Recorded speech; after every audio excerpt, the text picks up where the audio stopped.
harta. Ya Tuhan, semoga kebaikan datang dari segala pintu. Hai anak-anak, apa kabar kalian? Semoga semua dalam keadaan sehat, dalam lindungan Ida Sang Yang Widi Wastuna.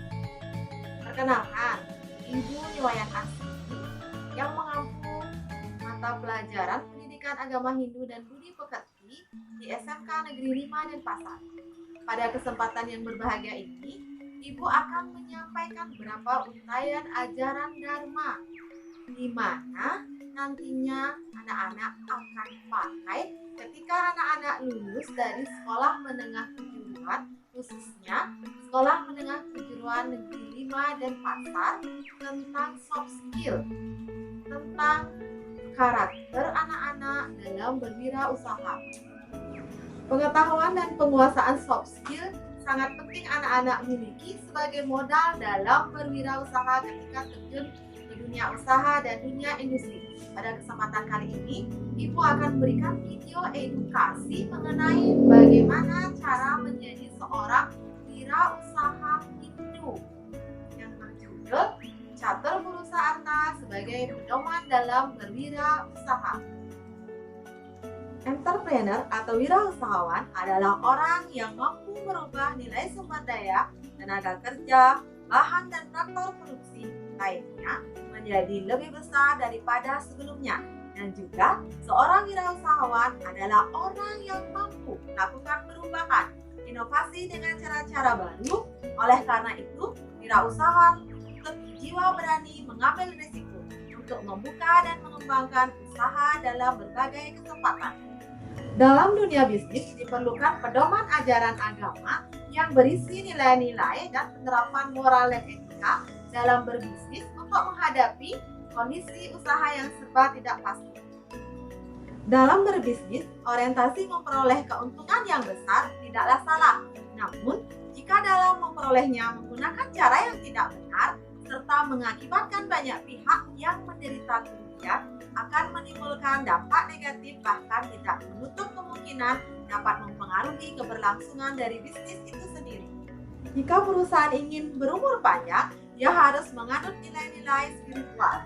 Dengan begitu, integritasnya akan teruji dan dipercaya oleh mitra bisnisnya. Dalam agama Hindu, usaha dituangkan dalam tujuan Hindu umatnya yang dikenal dengan ajaran Catur Purusa Artha sebagai landasan pencapaian moksa. Ajaran tentang Catur Purusa Artha ini dapat dijumpai dalam kitab Brahma Purana yang memuat sebagai berikut.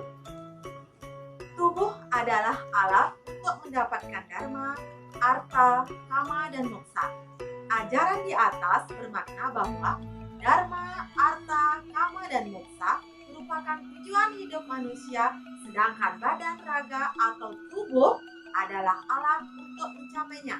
Untuk dapat mencapai moksa sebagai tujuan hidup yang tertinggi, maka dharma, artha, dan kama dalam pelaksanaannya harus bergandengan erat dan bekerja sama, serta dharma, artha, dan kama harus berjalan erat untuk mencapai moksa.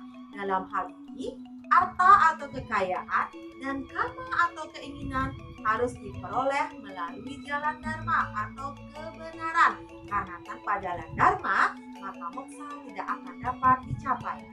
Ajaran agama Hindu menegaskan bahwa artha bukanlah merupakan tujuan, namun hanya merupakan sarana untuk mencapai tujuan. Artha sebagai sarana untuk mencapai tujuan tersebut menduduki tempat yang sangat penting pula seperti dharma. Disebutkan dalam kitab Sara Samusaya Sloka 263 bahwa sebab artha itu jika dharma didasari landasan memperolehnya, laba atau untung namanya, sungguh-sungguh mengalami kesenangan orang yang memperoleh harta tersebut. Namun, jika harta tersebut diperoleh dengan jalan adharma atau ketidakbenaran, maka harta itu merupakan noda. Hal itu dihindari oleh orang yang berbudi utama. Oleh karenanya, janganlah bertindak menyalahi dharma jika hendak berusaha menuntut sesuatu. Menurut Adiputra, harta yang diperoleh atau dimiliki dalam penggunaannya dapat dibagi menjadi 3, yaitu yang pertama, sadana rikasidaning dharma. Arta dipakai untuk memenuhi dharma. Sebagai contoh adalah untuk melaksanakan kewajiban-kewajiban hidup sebagai manusia, pelaksanaan panchayatnya, skala niskala, dan sebagainya. Yang kedua, sadharma rikasidaning kama. Arta dipakai untuk memenuhi kama. Contohnya adalah untuk kegiatan kesenian, olahraga, rekreasi, dan sebagainya. Yang ketiga, sadana rikasidaning arta. Arta dipakai untuk mendapatkan arta kembali. Contohnya untuk kegiatan memproduksi sesuatu dan sebagainya. Pembahasan mengenai pencarian arta atas dasar dharma tidak terlepas dari konsep karma yoga, yaitu berkarya atau bekerja. Dalam hal ini adalah berwirausaha. Melakukan usaha bisnis menjadi seorang wirausahawan sesungguhnya suatu hal yang diajarkan oleh agama Hindu. Karena berwirausaha yang baik dan benar sesuai dengan norma-norma agama Hindu adalah suatu perwujudan dharma. Karena berwirausaha yang baik, benar, dan sesuai dengan norma agama akan dapat membantu sesama, dalam hal ini memberikan lapangan kerja.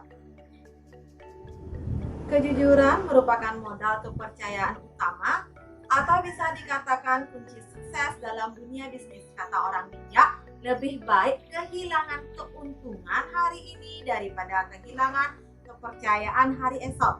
Suatu perusahaan yang kehilangan kepercayaan dari konsumen atau mitra usahanya bisa langsung berpindah kepada perusahaan lain yang dapat lebih dipercaya. Ajaran agama Hindu khususnya dalam kitab Bhagavad Gita Sloka 3 bait 8 juga mendorong setiap orang untuk memiliki etos kerja, yakni dengan bekerja sebagai bagian melakukan kewajiban kehidupan. Adapun isi kitab Bhagavad Gita Sloka 3 bait 8 tersebut adalah, lakukanlah segala kerja sesuai dengan kemampuan, sebab bekerja lebih baik dari tanpa berbuat apapun. Bahkan engkau tidak akan bisa melihara badan jasmanimu sendiri tanpa bekerja. Sloka di atas menyiratkan bahwa setiap orang tidak boleh menganggur. Karena tanpa bekerja, seseorang bahkan tidak akan mampu melihara badan jasmaninya, yang dalam hal ini adalah tidak mampu memenuhi kebutuhan sandang, papan, dan pangan, serta menjaga kesehatannya. Oleh karena itu, remaja putus sekolah dengan segala keterbatasannya harus tetap bekerja dan memaksimalkan potensi yang ada dalam dirinya. Tidak hanya menunggu atau berpasrah diri karena tidak mendapatkan pekerjaan formal seperti pegawai negeri sipil atau karyawan lainnya. Seorang wirausaha menurut ajaran agama Hindu yang termuat dalam kitab Manawa Dharma Sastra adalah orang yang sedang mensucikan diri, di mana dinyatakan dengan arta saucam parang smitam, yang berarti dengan sarana berwirausaha adalah cara penyucian diri yang terbaik.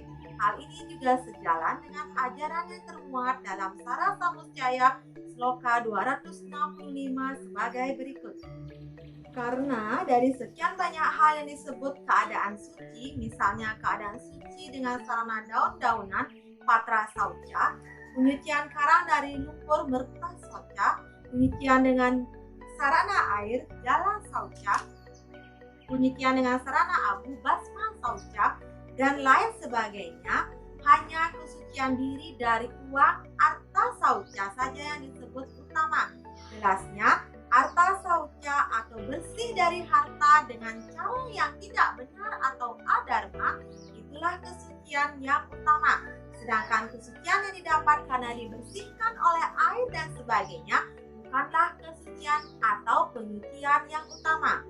Ajaran Sara Samuscaya Sloka 265 tersebut sama dengan ajaran Manawa Dharma Sastra yang sama-sama menyatakan bahwa dari semua cara penyucian, maka kesucian dalam mengumpulkan harta benda dengan jalan dharma, menghindari jalan adharma, dinyatakan sebagai yang terbaik. Kemasan barang dan isinya harus sesuai, demikian juga dengan volumenya. Membohongi pelanggan atau penipuan harga sangat dilarang oleh kitab Manawa Dharma Sastra bab 9 sloka 287. Perbuatan seperti itu adalah perbuatan dosa yang patut dihukum oleh penguasa. Pelayanan yang diberikan seorang wirausahawan bukan semata-mata untuk mendapatkan keuntungan semata, tetapi karena seorang wirausahawan memang menjalankan swadharmanya, kewajibannya sebagai pelayan masyarakat. Melayani masyarakat atau konsumen dengan jujur, ikhlas, dan penuh tanggung jawab. Berdasarkan pemaparan tersebut, anak-anakku semua, maka dapat Ibu simpulkan bahwa kewirausahaan menurut agama Hindu adalah kemampuan memaksimalkan potensi diri yang anak-anak miliki dalam pencarian harta berdasarkan dharma atau kebenaran untuk mewujudkan kemakmuran ekonomi yang adil dan bermoral sebagai bagian dari pengujian diri. Demikianlah pemaparan yang Ibu sampaikan. Semoga bermanfaat untuk anak-anak. Sampai jumpa di lain kesempatan. Terima kasih. Om Santi Santi Santi Om.